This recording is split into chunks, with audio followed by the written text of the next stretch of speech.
Welcome to Monsters and Mysteries, the channel where the unknown and the unexplained come to life. Dive deep into the world of chilling tales and enigmatic legends.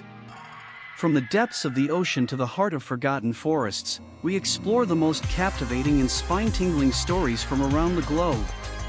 Join us as we unravel the secrets of legendary monsters, investigate ancient myths, and decode mysterious phenomena. Each episode, we bring you a new monster or mystery of the week, accompanied by thrilling tales. Whether you're a believer or a skeptic, Monsters and Mysteries offers a journey into the uncharted territories of our world. Subscribe and join us every week for a new adventure into the unknown. Case 1. The Beast of Mutastic Ventures. Chapter 1. Unearthly Discovery. In the quiet semi-urban town of Greenfield, USA, nestled among the sprawling fields and forests, stood Mutastic Ventures Incorporated, a renowned cattle ranch and beef processing plant. The town, usually humming with the mundane activities of daily life, was shaken to its core one eerie night when a chilling discovery was made. The night air in Greenfield was usually filled with the comforting chorus of crickets and the distant lowing of cattle. But this night, a disturbing silence hung over Mutastic Ventures Incorporated. Sheriff John Hawkins, a man of integrity and grit, felt a chill run down his spine as he stepped out of his cruiser, the eerie quiet unsettling him more than he cared to admit. The ranch, a sprawling facility bathed in the pale light of the moon, seemed like a scene frozen in time. As he approached the scene, his boots crunching on the gravel, Hawkins' eyes fell upon the grotesque sight. Cattle lay strewn across the field, their bodies mutilated in a manner that defied logic. "What kind of creature does this?" he muttered to himself, his seasoned eyes scanning for clues. Dr. Emily Sanders, the town's respected veterinarian, arrived shortly, her face a mask of professional concern. As she examined the wounds, her brow furrowed in confusion. "This is impossible," she whispered, her voice barely audible over the rustling leaves. The bites were a perplexing mix of ragged and precise, as if inflicted by both a predator and an herbivore. The following morning, Hawkins convened a meeting at the sheriff's office. The walls, adorned with pictures of Greenfield's serene landscapes, felt mockingly peaceful. Jake Martinez and Lauren Gwynn, the animal control officers, looked grim as they discussed the possible predators in the area. "Nothing we know of could have done this," Jake said, shaking his head. The town buzzed with rumors and fear. Hawkins patrolled the streets, the townsfolk's anxious faces reflecting their unease. The once vibrant town square, with its quaint cafes and stores, now echoed with hushed conversations and theories about the unexplained killings.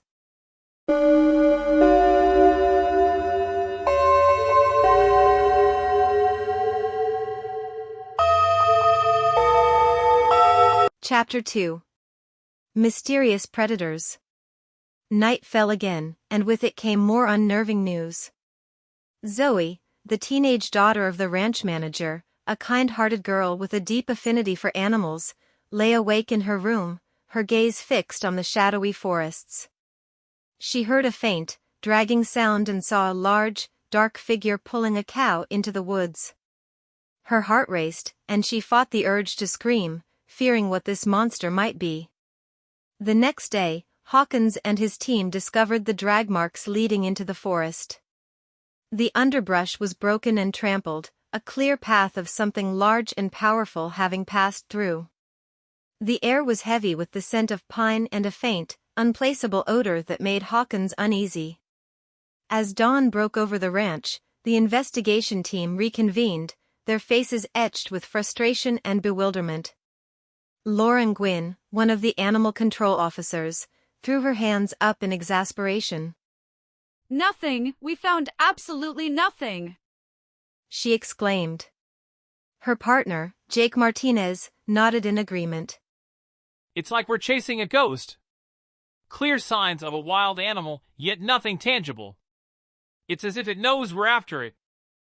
he added, his voice tinged with disbelief. Sheriff Hawkins, leaning against his desk, regarded them with a mix of sympathy and resolve. It was dark, and whatever we're dealing with might just be better at hiding its tracks than we thought. Don't be too hard on yourselves. Daylight might reveal more, he said, trying to bolster their spirits. Dr. Emily Sanders, who had been poring over her notes, looked up thoughtfully. The preliminary evidence on the cadavers does indicate an omnivore. She began, her words trailing off into the heavy air of the room. Jake, rubbing his chin, ventured a guess. So, are we talking about a bear or something?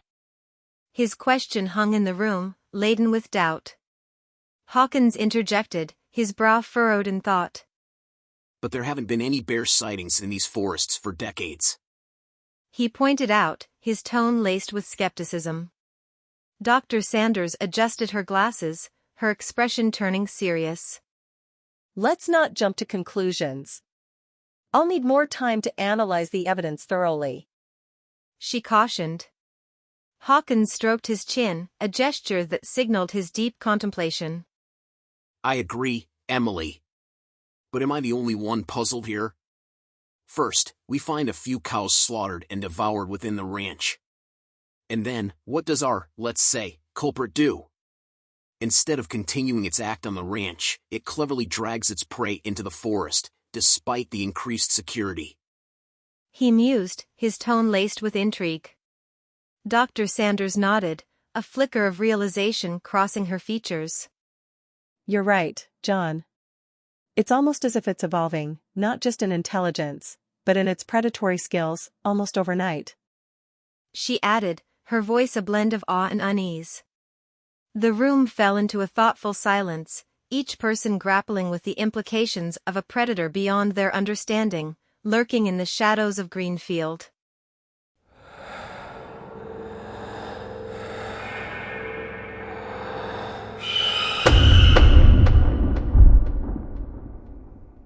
Chapter 3. The Unlikely Thief. The mystery deepened when large quantities of beef vanished from the processing plant after a couple of nights. Hawkins, reviewing the security footage, spotted a figure shrouded in darkness, skillfully evading cameras. The thief's identity was a mystery, their motives even more so. Back at the sheriff's office, Dr. Emily Sanders gathered the team to share her startling findings. With a solemn expression, she revealed that they had discovered an unknown DNA in the saliva found on the cattle cadavers' bite marks. It's similar to bovine DNA, but there are mutations I've never encountered before. This is unprecedented, she explained, her voice tinged with a mix of excitement and concern. Sheriff Hawkins leaned forward, his eyes narrowing thoughtfully. Are you certain this DNA belongs to the assailant and not just the slaughtered cows?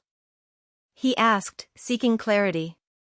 Before Dr. Sanders could respond, Jake, the animal control officer, interjected with a tone of impatience. Look, lady, all this talk about unknown DNA doesn't change the facts. We've dealt with wild animal attacks before, and I'm convinced this is no different. We're organizing another sweep of the forest with a couple of forest rangers. We'll catch whatever's out there, he declared confidently, before leaving with Laura, his partner. Hawkins, left alone in the dimly lit room, reviewed the security footage from the processing plant once again. His eyes squinted as he tried to discern details in the grainy images. Suddenly, something caught his attention. The lighting's too dim, but wait a second. He murmured, leaning closer to the screen. That jacket, there's a brief moment it's caught in the light, and I've seen that pattern before. Recently, but where? He racked his brain, the image hauntingly familiar. In a flash of realization, he got up and stormed out, determined to follow this new lead. Hours later, hidden near the edge of the ranch, Hawkins lay in wait. His patience paid off as he spotted a figure emerging from the forest. It was Zoe, the ranch manager's daughter. His heart sank as the pieces fell into place. So, it was you, Zoe. Hawkins said, stepping out of the shadows. His voice was a mix of disappointment and concern. I remembered the jacket design when I visited your house a few days ago. It's the same one worn by the thief at the plant. Your parents confirmed it's yours. Why did you steal the beef? What were you doing in the forest at this hour? You know it's dangerous with a wild animal on the loose. Zoe froze, caught in the act, her eyes wide with fear and guilt. The night air hung heavy around them, filled with unanswered questions and the shadow of a lurking, unknown danger.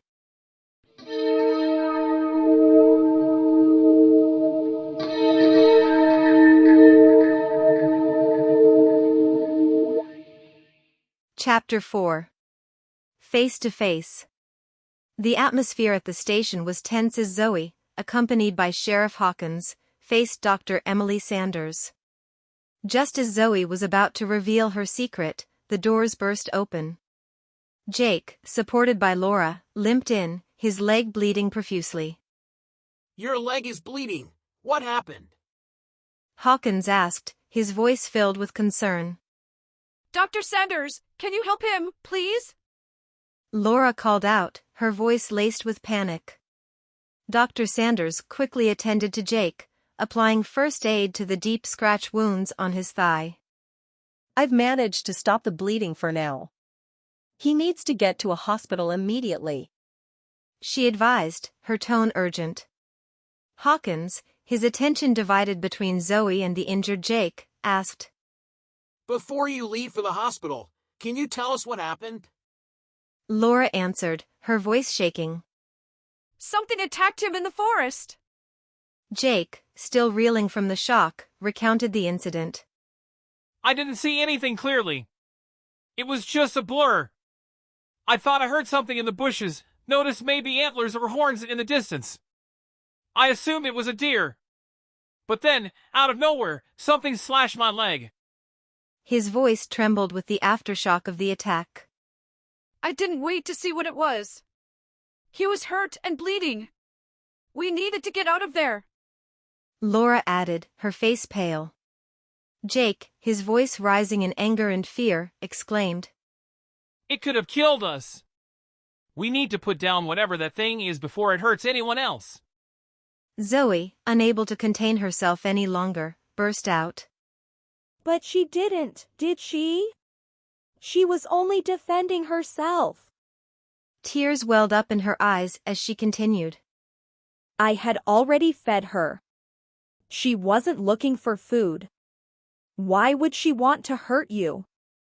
Leave her alone. The room fell silent, every eye turning to Zoe in confusion. Dr. Sanders, her curiosity piqued, asked, Wait, she? What do you mean, Zoe? What are you talking about? Hawkins, piecing together the puzzle, said with a mixture of awe and incredulity. So that's why you stole the beef. But Zoe, you've got a lot of explaining to do. The stage was set for Zoe to unveil the truth behind the terrifying events that had gripped Greenfield, a revelation that would challenge everything they thought they knew about the natural world.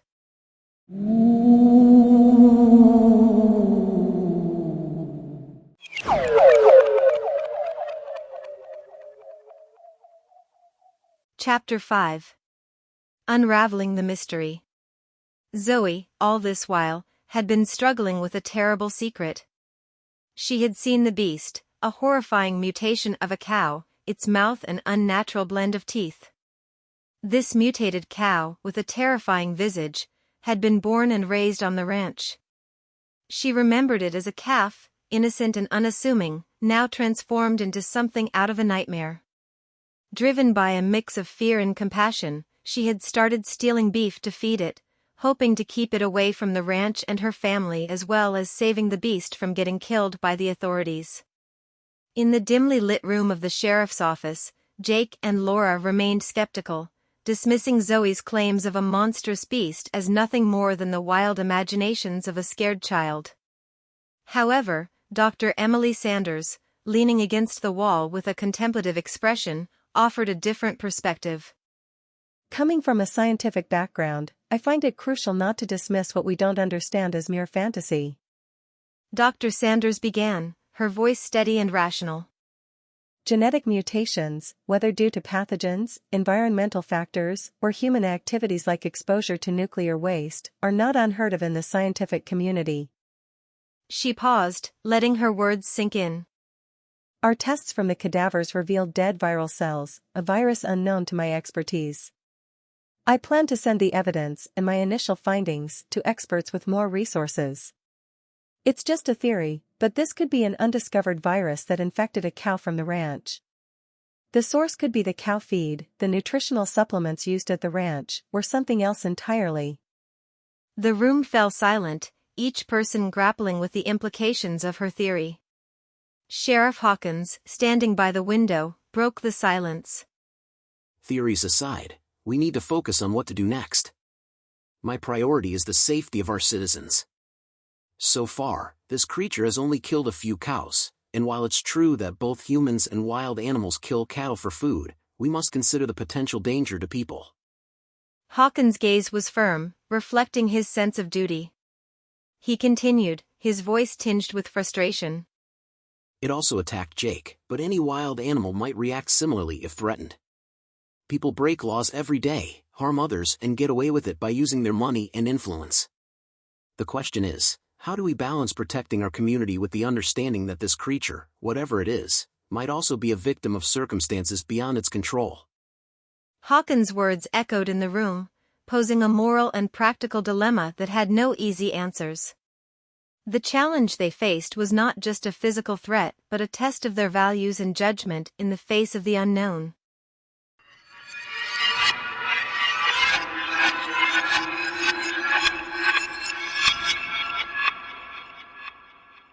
Chapter 6. The Risky Plan. In the quiet aftermath of Jake and Laura's departure for medical attention, Sheriff Hawkins shared his risky plan with Dr. Emily Sanders. Tonight, I'm going into the forest alone, armed only with a tranquilizer. If I take anyone else, be it my colleagues or animal control, it could end in the creature's death. He explained, his voice low but determined. His plan was clear: capture the beast and bring it back for Dr. Sanders to conduct thorough tests. We need to ensure it's not carrying any disease-causing pathogens. If it's no more dangerous than any wild animal, we can try to release it back into nature, far in the forest. Hawkins proposed, his gaze fixed on Dr. Sanders. Dr. Sanders nodded, understanding the gravity of the situation. I agree with your plan, but I insist on coming with you, she said firmly. My knowledge might be crucial in handling the creature. Zoe, who had been listening in silence, suddenly spoke up. Let me come with you. She knows me. She might not hurt you if I'm there. She pleaded, her eyes filled with a mix of fear and determination. Hawkins, taken aback, responded. Might? That's hardly reassuring, Zoe. I can't risk your safety. My job is to protect you, not put you in further danger. Zoe, however, was persistent. When trained animal control officers couldn't find her, how do you expect to succeed in her territory at night? If I'm there, maybe with more beef, she might come to us instead. She knows my scent. This is a better plan, and you know it. She argued, her voice laced with conviction. Hawkins, caught in a dilemma, glanced towards Dr. Sanders for support. She gave a subtle nod, indicating her agreement with whatever decision he made. After a moment of contemplation, Hawkins sighed and conceded. Fine, but at the first sign of danger, both of you run, even if I have to stay behind. He said, his voice heavy with the weight of the responsibility he was taking on. The plan was set, fraught with danger and uncertainty, but driven by a desperate hope to resolve the crisis that had befallen Greenfield.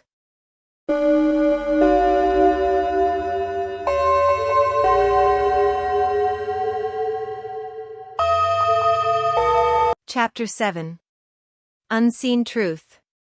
Late that night, Hawkins and Dr. Sanders, following Zoe, ventured deep into the forest.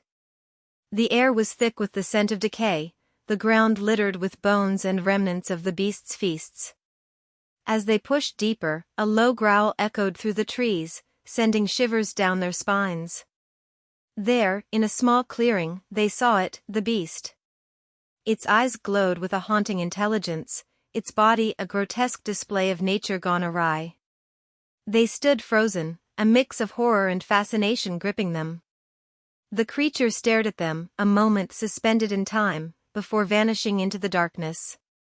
Under the dense canopy of the forest, with the moonlight barely breaking through the foliage, Hawkins, Dr. Sanders, and Zoe stood at the edge of a clearing. They had followed the trail as far as they dared, but it was clear they were too late. Hawkins, wiping the sweat from his brow, looked at the deepening shadows around them. It's no use. We should not chase her any further. He cautioned, his voice tinged with regret. She's not the only danger in these woods, especially if we venture deeper. Dr. Sanders, examining the tracks they had found, added. And it seems she doesn't need Zoe's help to survive. She's more than capable of taking care of herself in the wild. She paused, then asked. So what do we do now? Hawkins, his gaze distant, responded with a hint of doubt in his voice. We share everything we've found and experienced, the scientific evidence, witness testimonies from Zoe, Jake, Laura, and ourselves, along with your theory, with the authorities, the scientific community, and the public. We can only hope that they take this seriously and do what's right for both the public and the beast.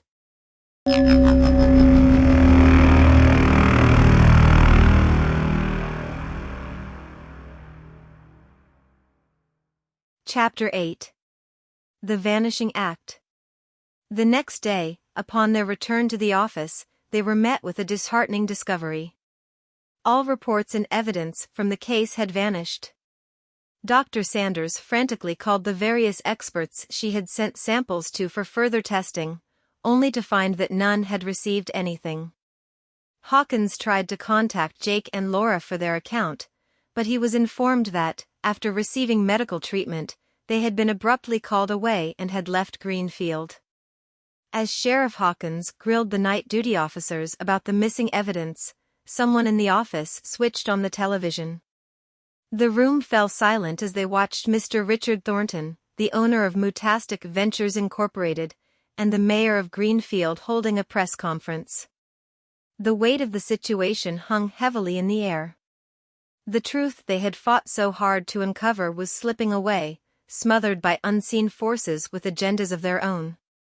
The fate of the beast, along with the safety and knowledge of the public, hung precariously in the balance. In the aftermath, the town struggled to come to terms with the bizarre events.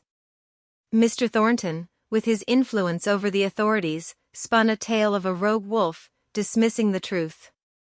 The bizarre events were dismissed as a hoax to allay public fear. The case was closed, the story buried under layers of skepticism and disbelief. And the monster relegated to the realm of legend. In the tense atmosphere of the sheriff's office, as the echoes of Mr. Thornton's and the mayor's words faded from the television, Hawkins and Dr. Sanders exchanged a knowing look. The gravity of the situation was immediately clear to them, yet all they could manage was to gaze at each other in stunned silence. The realization of what had transpired hit them with overwhelming force, yet they found themselves at a loss for words, their expressions a mirror of shared disbelief and frustration. The truth they had painstakingly uncovered was being systematically erased, leaving them grappling with a sense of powerlessness against forces much larger than themselves. That evening, Sheriff Hawkins sat at his desk, the weight of the untold truth heavy on his shoulders. He wondered about the real monster of this tale, the creature struggling to exist, or the humans who, through their recklessness, had created it. He gazed out the window, pondering if the beast still roamed the forests, a guardian of a secret too unbelievable to be acknowledged.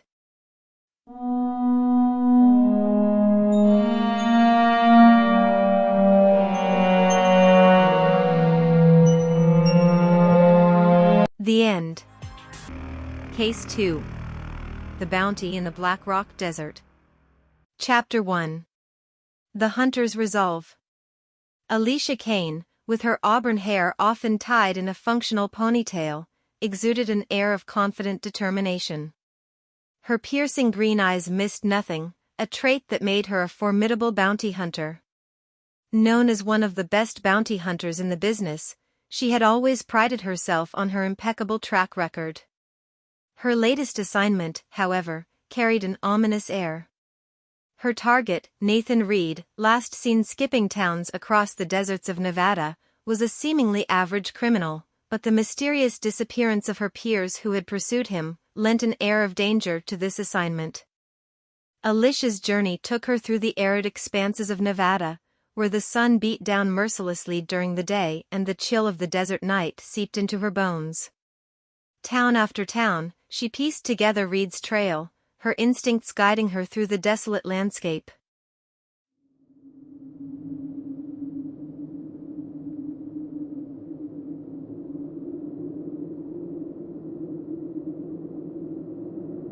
Chapter 2. Capturing Shadows. After weeks of relentless tracking, following leads that seemed to evaporate like mirages in the desert, Alicia finally traced Reed to a nondescript town skirting the Black Rock Desert. She observed him discreetly, a shadow among shadows. Alicia's intuition, honed by years of tracking the most elusive targets, sensed no immediate danger. He was of average build, with unremarkable features and a quiet demeanor. She watched him from a distance, noting his mundane activities, eating at a local diner, frequenting bars at night, and staying in a cheap motel. Despite her vigilance, she couldn't shake off a feeling of unease. In the ensuing days, as Alicia continued her discreet surveillance, she began to entertain the notion that perhaps the alarming warnings she had received were somewhat overstated. It seemed conceivable that the previous bounty hunters, failing to locate Reed, had simply moved on to pursue other bounties. Yet, this line of reasoning left unanswered questions lingering in her mind. Why had there been no word from them in their usual circles? It was possible, she reasoned, that some might have met with misfortune or encountered peril while on the trail of other, more dangerous quarries. A few days later, confident that Reed posed no unusual threat, Alicia made her move. In the dim light of a Nevada evening, Alicia confronted Reed near his motel. The moment was swift, a quick scuffle, a flash of her taser, and he was down. Handcuffed and secured in her truck, Reed was a surprisingly easy catch.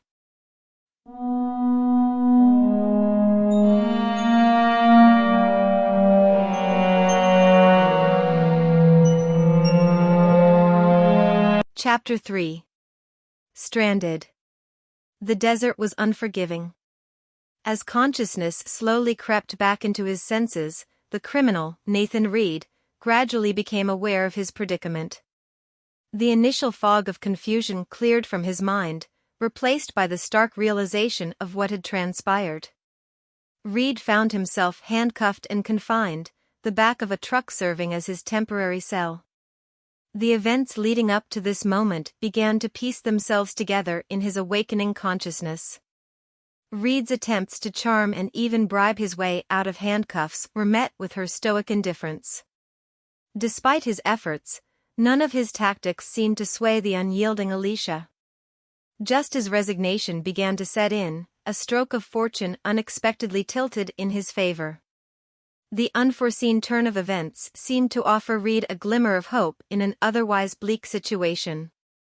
Their journey through the Black Rock Desert was cut short when her truck broke down, leaving them stranded. Alicia's frustration was palpable.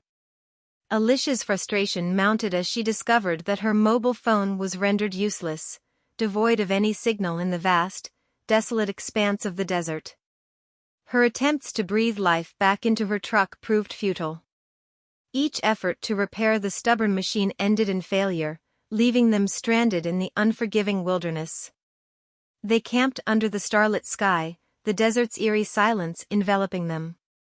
Alicia remained vigilant and awake to prevent any escape attempts from Reed.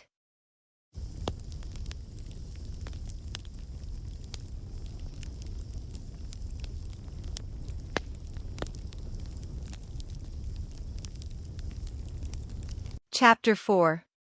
A Forced Bond. As the first rays of the morning sun pierced the horizon, Alicia felt the weight of exhaustion bearing down on her. Her eyes, heavy with fatigue, reflected the toll of the endless, vigilant night. Reed, seizing the moment, began to articulate their dire situation. Listen. He urged, his voice laced with earnestness. We're in a real bind here. This road is rarely traveled, and the nearest towns are too distant to reach on foot before our water runs out. He glanced around the barren landscape, then added. Not to mention the mountain lions and other predators lurking around. You staying up all night to keep watch, it's only going to wear you down even more. His words hung in the air, highlighting the gravity of their predicament. By afternoon, Alicia's fatigue was palpable. Reed seized the opportunity to suggest a shortcut through the mountains, claiming knowledge of the local terrain. Reluctantly, Alicia agreed, warning him against any treachery. That same night, the relentless grip of exhaustion finally overcame Alicia. She succumbed to a deep, vulnerable sleep, a stark contrast to her usual state of alertness. Upon waking the next morning, her eyes snapped open, instantly flooded with a sense of dread, fearing what might have transpired while she was unconscious. To her surprise, she found Reed seated calmly across from her, offering a simple "Good morning," with an air of nonchalance. Don't worry. He assured her, a hint of sincerity in his voice. I couldn't have gone far with these handcuffs on, and I wouldn't dare risk any moves against you. Survival is my only goal right now. Reed's gaze met hers as he continued. You know my record, just petty crimes, nothing violent. Trust me, at least until we get out of this situation. It's in both our best interests to work together. His words, infused with a pragmatic honesty, aimed to build a fragile bridge of trust in their precarious circumstances. In the days that followed, a reluctant camaraderie formed. Reed shared stories of his travels, his voice tinged with a hint of nostalgia. Alicia, though guarded, found herself listening. Their conversations, initially terse, grew more relaxed as they traversed the rugged desert terrain. Their journey took a dramatic turn when Reed saved Alicia from a rattlesnake attack, earning a grudging respect from her.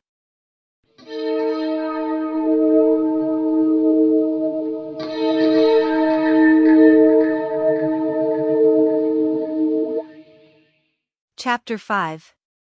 The Descent into Darkness. Days later, they sighted a mountainous area. Approaching the mountains, Reed pointed to a hidden cave. Despite her growing trust in Reed, Alicia's instincts screamed caution. Her eyes narrowed with suspicion.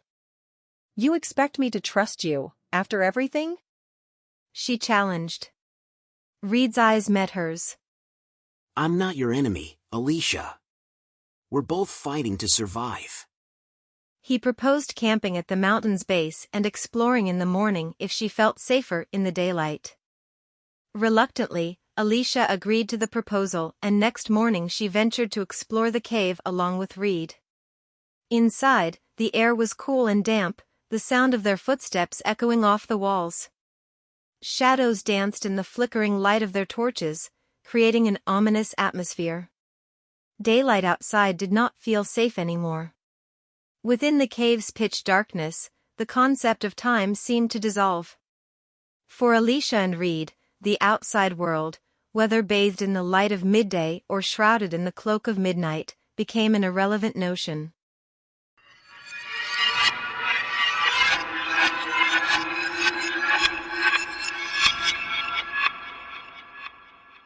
Chapter 6. Unearthly Horrors. Navigating cautiously, they had made their way about halfway through the cavernous passage where the cave opened into a larger chamber, when a faint glimmer of light caught their attention a few yards ahead. Reed, peering into the dimness, speculated. Maybe it's other travelers, lost like us, taking a moment to rest by a fire. As they drew closer, Alicia's eyes discerned the fire, around which a few figures were gathered. A wave of relief washed over her, thinking they were not alone in this underground labyrinth. However, as they approached nearer, that fleeting sense of comfort evaporated, giving way to a chilling apprehension. The scene before her, initially a beacon of hope, began to morph into something far more sinister. They had stumbled upon a ghastly scene. Hunched, grotesque creatures with mottled skin and sharp, jagged teeth surrounded a fire. Their guttural growls and snarls filled the air, sending shivers down Alicia's spine.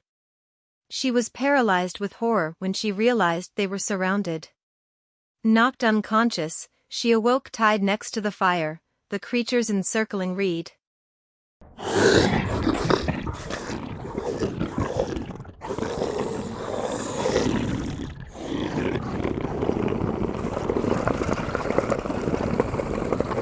Chapter 7.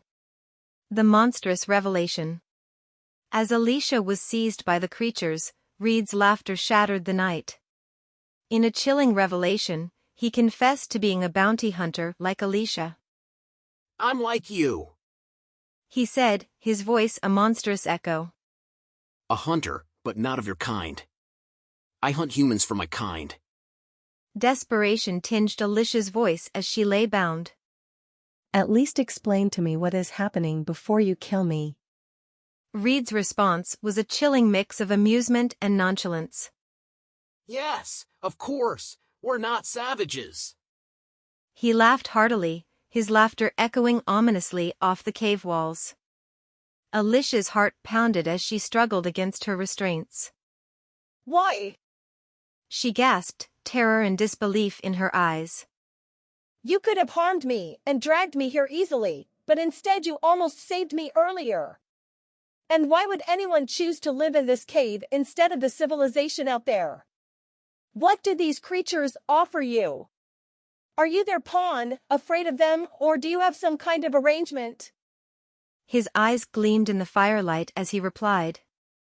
When the prey is alive and fresh, it holds more value. And who prefers poison meat? I couldn't let that snake taint the fresh blood and flesh, could I?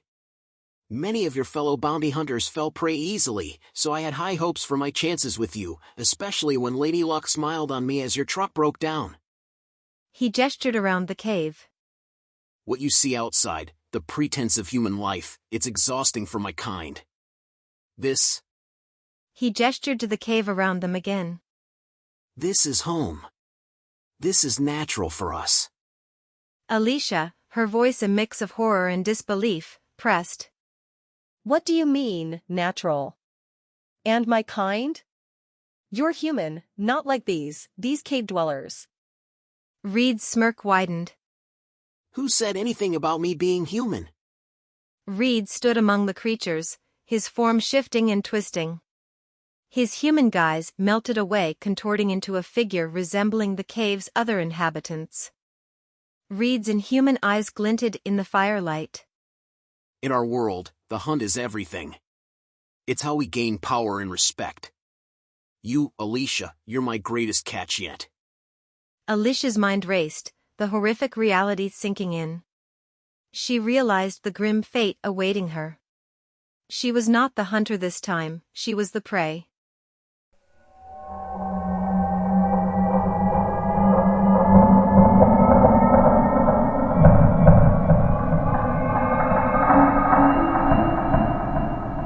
Chapter 8.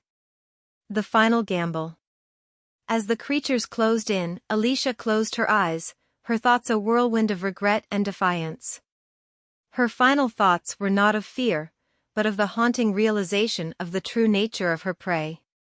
She had been outplayed in the most dangerous game of all. As Alicia grappled with the imminent threat of death, an unexpected sensation stirred within her. Her hands, which she believed were securely bound, felt free. Despite her exhaustion and the meager sustenance of the past few days, her ingrained instincts as a seasoned bounty hunter had unknowingly kicked in. While her mind had been preoccupied with the harrowing revelations unfolding before her, her fingers had surreptitiously worked their way to her back pocket, retrieving a small knife. Almost reflexively, they had been slicing through her bindings. A flicker of hope ignited within her, fueling a sudden surge of adrenaline. Gathering her waning strength, Alicia sprang from the ground, her feet carrying her swiftly towards the cave's entrance. Her exceptional tracking skills, ingrained in her memory, guided her through the barely visible surroundings. She was acutely aware of Reed and the grotesque creatures in pursuit, their guttural growls reverberating through the cavernous space. In the midst of her desperate escape, Alicia collided head-on with an unexpected obstacle and tumbled to the ground. Dazed, she looked up to find a torchlight revealing a familiar face in the dim glow. It was another bounty hunter, whose path had crossed hers on various occasions. Unaware of the peril that lay in wait, he inquired about her frantic state and the whereabouts of Reed. Quiet. Alicia hissed, pulling him up urgently. We need to get out of here, now. But their escape was cut short by the emergence of flickering lights ahead. I don't recall anyone following me. The bounty hunter muttered, perplexed. The approaching growls, however, shattered any hope of safety. Realizing they were encircled, Alicia and the bounty hunter veered off in the only direction that seemed devoid of the menacing creatures. After a frantic and disorienting journey through the cave's labyrinthine passages, they paused to catch their breath. The bounty hunter explained his mission to track down a fellow hunter who had vanished while pursuing Reed, leading him to shadow Alicia. I would normally be furious for being followed. Alicia admitted. But right now, I'm just relieved to see another human. She quickly briefed him on the nightmarish creatures, but he dismissed her claims as fanciful. As Alicia stumbled forward, her boot struck something unexpectedly on the ground.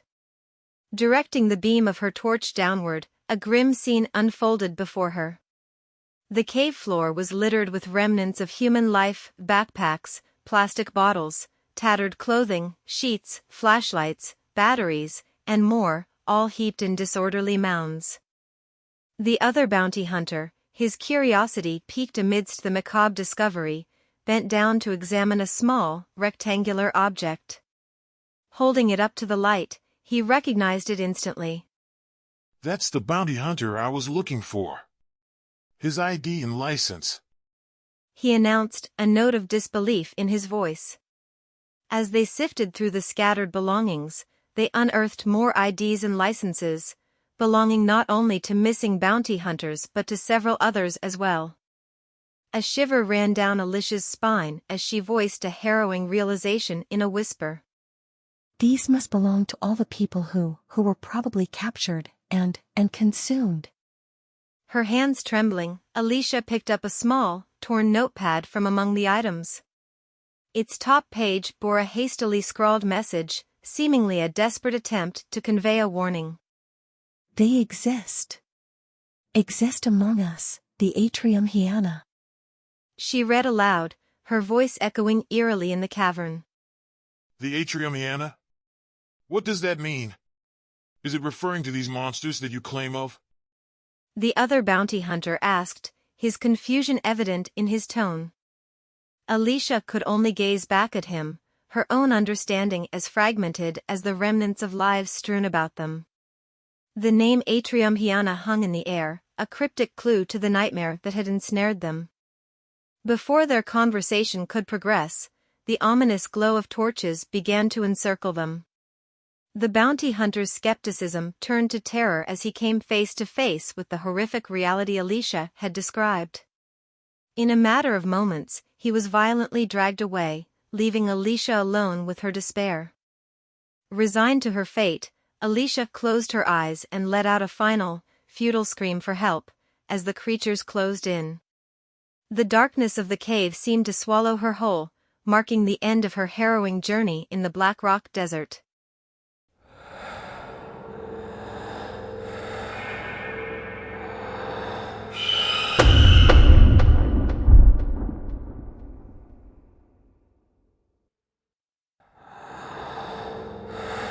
The end. Case 3. Wailing of the Unseen Menace. Chapter 1. A new beginning.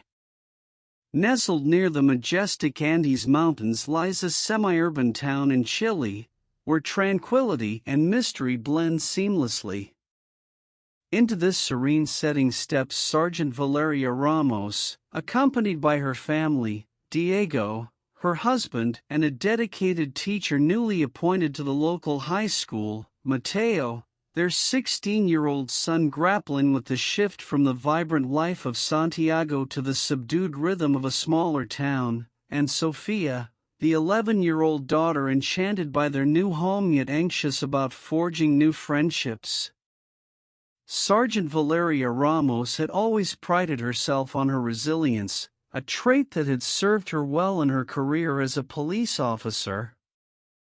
Their residence, a quaint two-story house, promises a fresh start.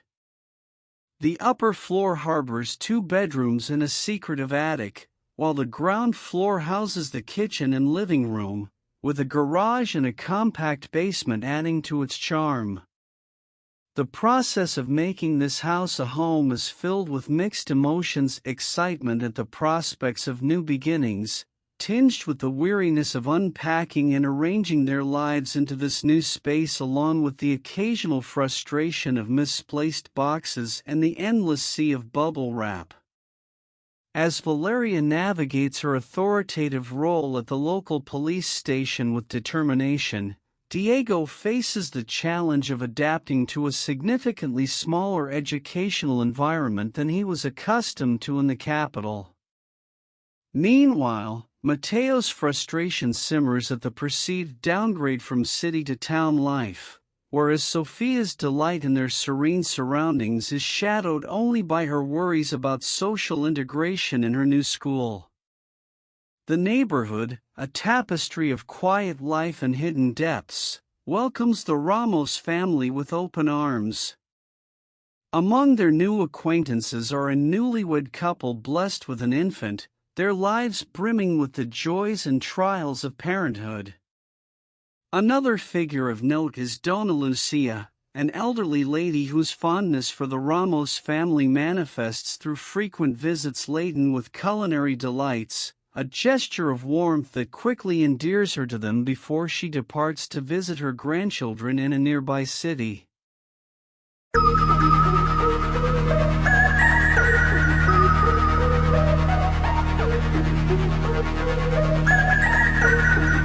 Chapter 2. Unsettling Whispers. As the Ramos family settles into their new life, a subtle shadow begins to cast over their days.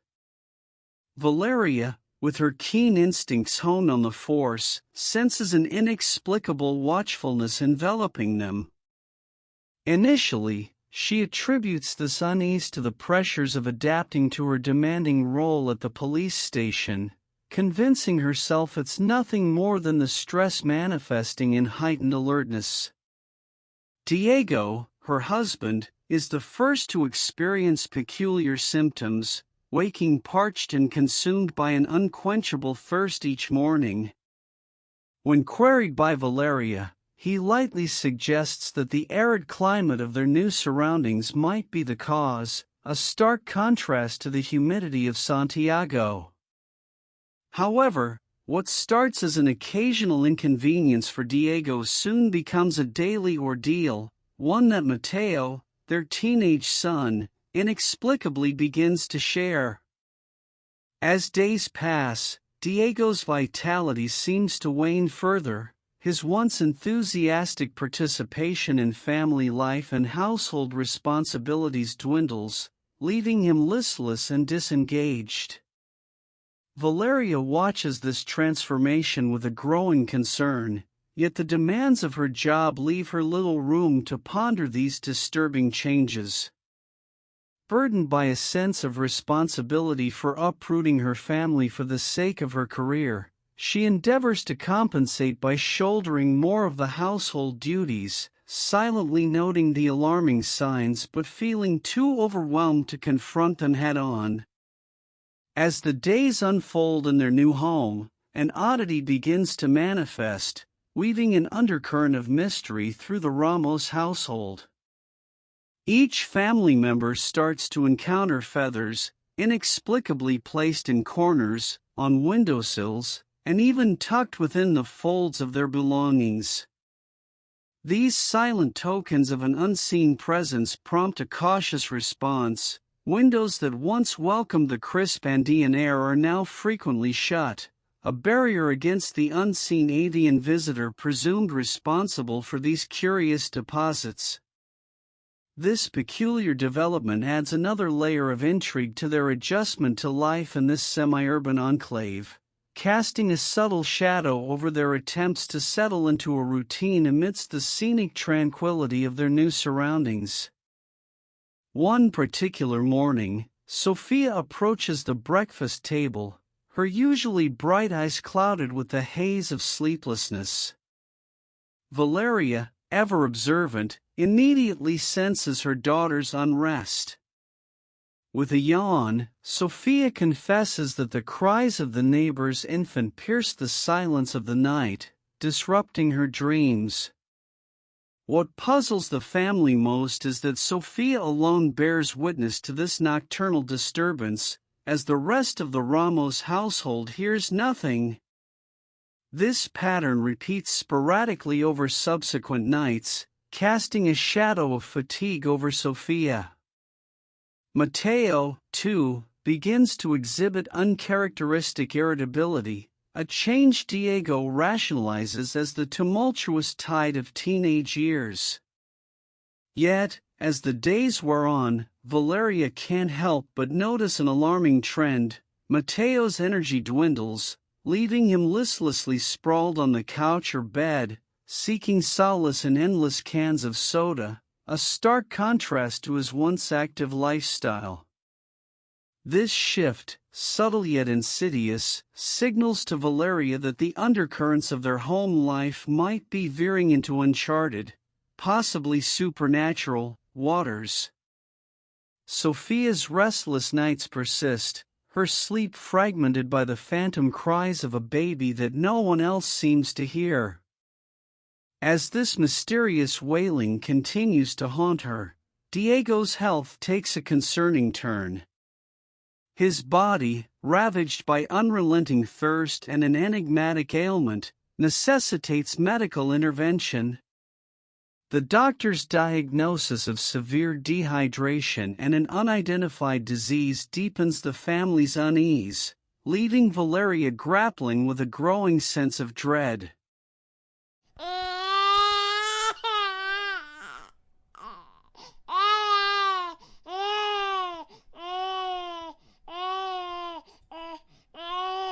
Chapter 3.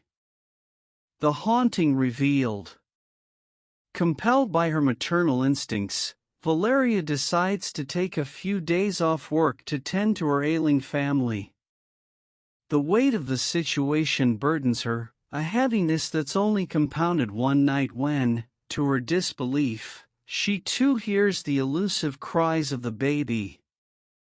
Frustrated and desperate for answers, she ventures into the night, making her way to the neighbor's doorstep. Her intention to confront them is quickly diffused by the sight of the bewildered, sleepy-eyed husband, who greets her with confusion. With a softened tone, Valeria inquires about the infant, offering assistance to quell the nighttime disturbances that she believes have been unsettling her children. The revelation that comes next chills her to the bone. The neighbor, equally bewildered, informs her that his wife and child have been away for weeks, leaving him to dwell in solitude. This shocking disclosure sends a ripple of terror through Valeria, forcing her to reckon with the reality that the source of the mysterious cries might lie closer to home than she had ever imagined. Valeria seeks comfort in the possibility that the cries disturbing their nights might belong to another neighbor's child, a thought that briefly eases her worries. Yet, as she dedicates her days to caring for Diego and their children, the eerie wailing persists, unsettling the silence of their home. The alarming signs continue to manifest. Both children exhibit an insatiable thirst, mirroring Diego's unexplained symptoms, deepening Valeria's anxiety about the unknown malaise afflicting her family. Her concern escalates as she, too, begins to experience the same debilitating exhaustion and parched desperation that has plagued her loved ones. Then, one restless night, a peculiar sound stirs her from sleep, a noise that seems to crawl within the walls themselves. With a mix of dread and determination, Valeria traces the elusive sound from the attic to the depths of the house, only to have it lead her toward the basement. It's there, in the shadowy threshold of the stairwell, that she glimpses an indistinct shape darting past, a shadow that bears an uncanny resemblance, almost the size of a dog. Despite her exhaustive search, the mysterious presence remains just beyond her grasp, compelling her to question her own senses, attributing the chilling experience to the overwhelming fatigue clouding her mind. Their neighbor, the elderly Lady Dona Lucia, returns to the Ramos residence, bringing with her a palpable shift in the air.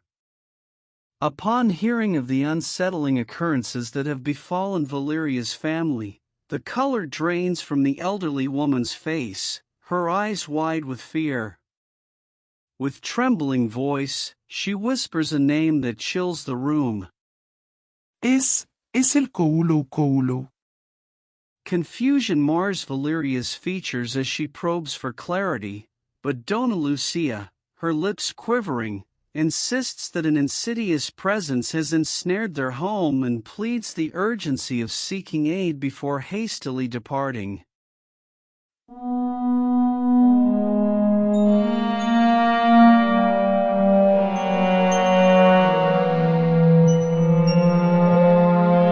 Chapter 4. The Colo. Valeria stands at the crossroads of worry and skepticism, the old woman's ominous declaration echoing in her mind. Dismissing it as mere superstition feels easiest, yet the seed of curiosity has been sown. Driven by an inexplicable urge, she finds herself wandering into the local library the following day while on a grocery run, her thoughts anchored to the mysterious term Colo.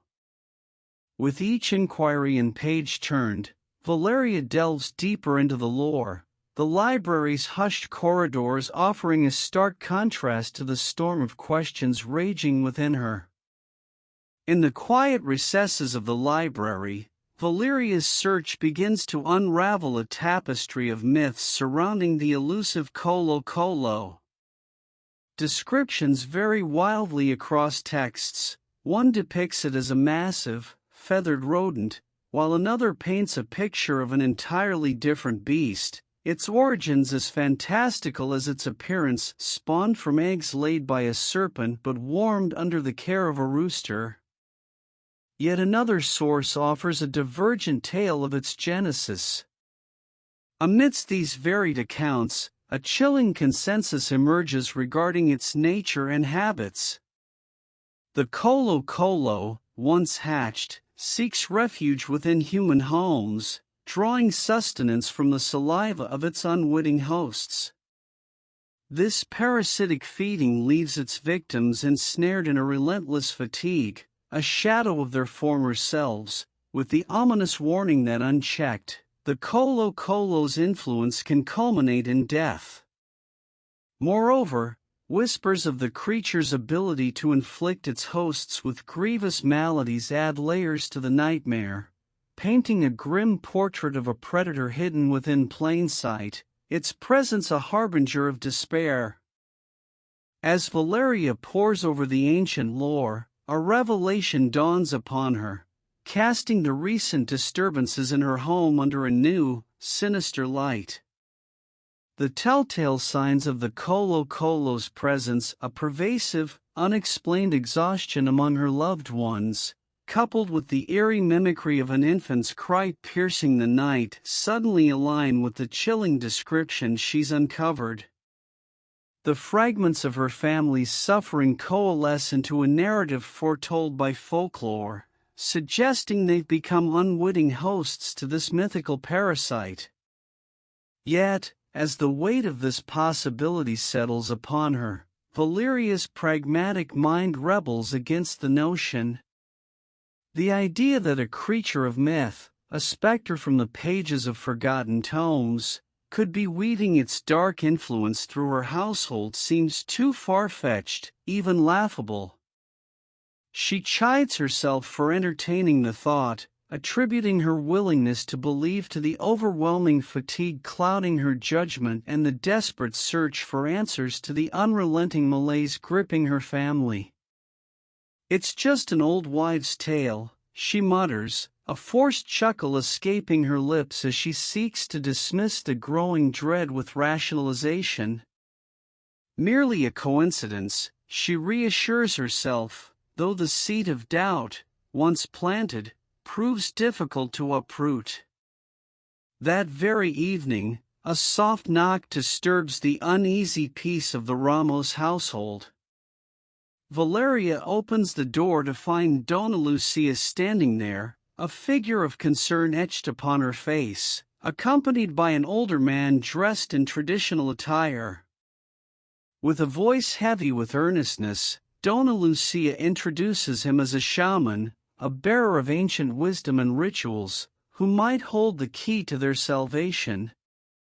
Valeria's skepticism forms a tangible barrier between her and the possibility of supernatural intervention. The rational part of her mind, trained in the logic of law enforcement, initially balks at the idea of subjecting her children to what she perceives as mere theatrics.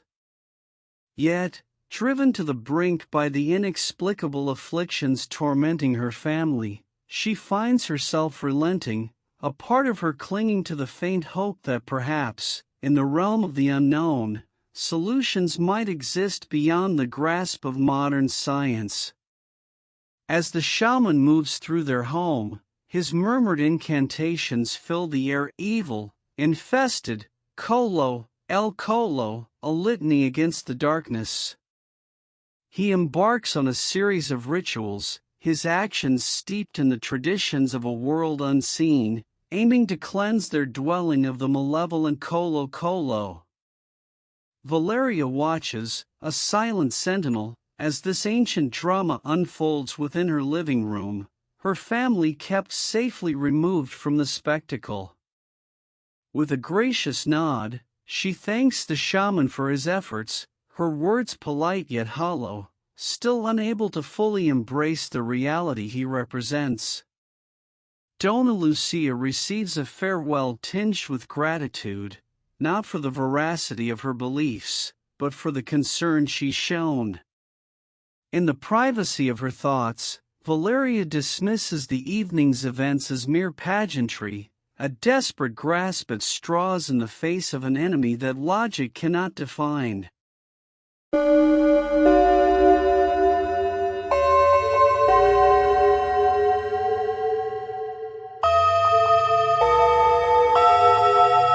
Chapter 5. A Fateful Decision. The night unfolds with a haunting familiarity as Valeria is jolted awake by the piercing cries of a baby. In a moment of clarity amidst panic, she splashes water on her face, a ritual to ground herself in reality. Assured of her wakefulness yet still ensnared by the cries, she follows the distressing sounds to her children's room, her service gun a cold weight behind her. What greets her there chills her to the core. Mateo lies unconscious, oblivious to the world, while over Sophia, a shadow looms, a creature of nightmares, its tongue flickering menacingly like that of a serpent. Without hesitation, Valeria draws her weapon, her voice a fierce challenge against the darkness. The creature retreats into the shadows, leaving behind a palpable sense of dread. With maternal instinct overpowering fear, Valeria gathers her children one in her arms, the other draped over her shoulder, and carries them to the safety of the lawn outside. The night air brushes against their faces, a stark contrast to the oppression that lingers within the walls of their home. As she makes a second desperate dash to retrieve Diego, the sense of being watched intensifies, a sinister presence lurking just beyond her peripheral vision. In the cold embrace of the night, with her family huddled on the lawn, a desperate memory flashes through Valeria's mind, a fragment of lore from the dusty pages of an ancient book she had stumbled upon in the library. The only remedy is burning the building in order to kill. Driven by a primal urge to protect her loved ones at any cost, clarity and reason give way to a raw, instinctual response. With a heart heavy with fear and hands trembling with determination, she dashes to the garage, seizing a can of kerosene. Her actions are almost automatic, fueled by a mix of dread and resolve, as she douses their home in the flammable liquid.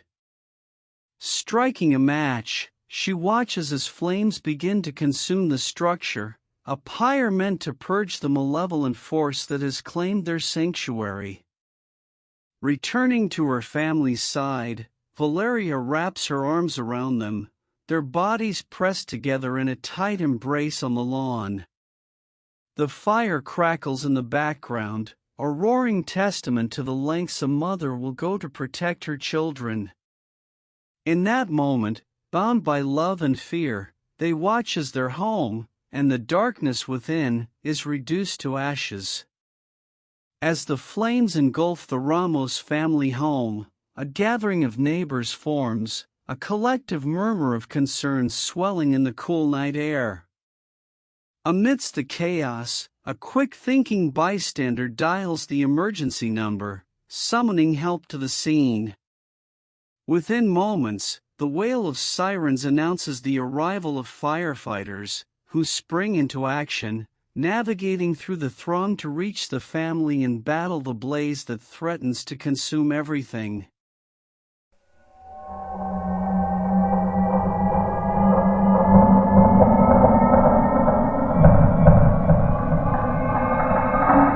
Chapter 6. Lingering Shadows. In the aftermath, Valeria and her family are whisked away to the sanctuary of the hospital.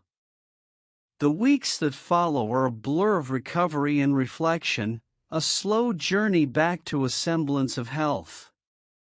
While Valeria's physical wounds heal more swiftly, allowing for an early discharge, the scars that mark her psyche run deeper.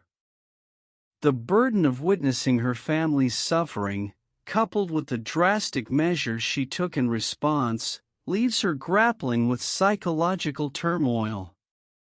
Doctors attribute her actions to the immense stress and strain of the ordeal, a desperate bid to save her loved ones from an unseen terror, a narrative that both explains and obscures the true nature of the events that unfolded in their home. In the aftermath of the ordeal, the Ramos family seeks solace in a fresh start, relocating to a new neighborhood. Their foresight in ensuring their previous home offers them a semblance of relief amidst the turmoil. On a day shrouded in the quiet aftermath of recovery, Valeria returns to the charred remnants of what once promised to be a haven for her family. She navigates through the ruins, a poignant journey through memories now turned to ash, in search of anything that might have withstood the devastation. Her exploration leads her to the basement, a space once filled with the ordinary clutter of life, now holding the secrets of the night that changed everything. It's there, among the debris, that she stumbles upon an anomaly, fragments of eggshells, large and peculiar, unlike any she has ever encountered.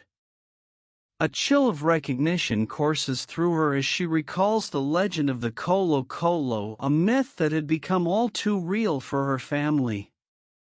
Doubt and uncertainty cloud her thoughts. Was the creature of the night a figment born of stress and fatigue, as others have suggested, rationalizing her actions as the result of psychological strain? Or had they truly been in the grasp of something beyond the ordinary? Despite the lingering questions, Valeria finds a fragile peace in the belief that the fire might have purged their home of the malevolent presence, ensuring the safety of her loved ones from a threat that defied explanation. Valeria's fleeting sense of relief shatters as swiftly as it had formed.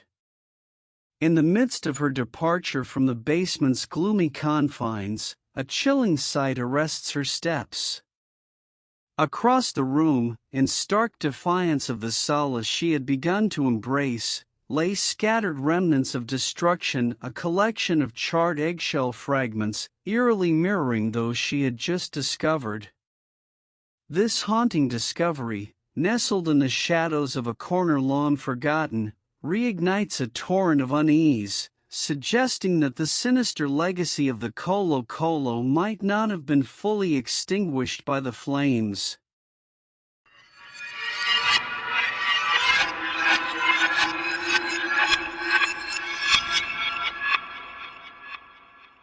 The end.